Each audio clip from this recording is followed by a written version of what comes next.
Captain Barrett Baker is revisiting the topic of kitchen fires today. Last week, the Tucson Fire Department battled 2 kitchen fires that both started from oil heating on the stove.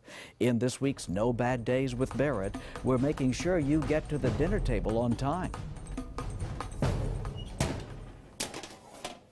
Now, I'm a baker, not a fryer, so I might look a little out of my realm when dealing with the stovetop rather than the oven.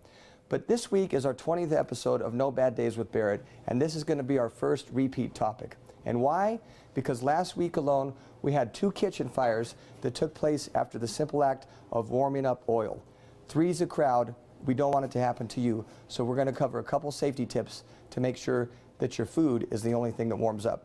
Now, grease fires take place when oil warms up too fast. But if you're not in the room, you won't notice the signs, like smoke coming from the pan. So that is rule number 1, stay in the room. For all you chemists out there, fire needs fuel, heat, and oxygen to take place. If you get an oil fire, the best thing you can do is what happens to me a lot of times, put a lid on it. That will starve the fire of oxygen. Other options, flour, but you're going to need a lot of it.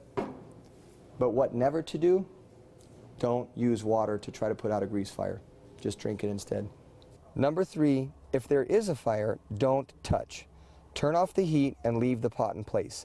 The pot will be extremely hot, and moving it will burn your hands, cause you to drop the pot and spread the fire. Now, thanks for letting us on your TV each week, but that's where we draw the line. We don't ever want to be in your home. But remember the little things, never leave it, put a lid on it, and we'll see you next week.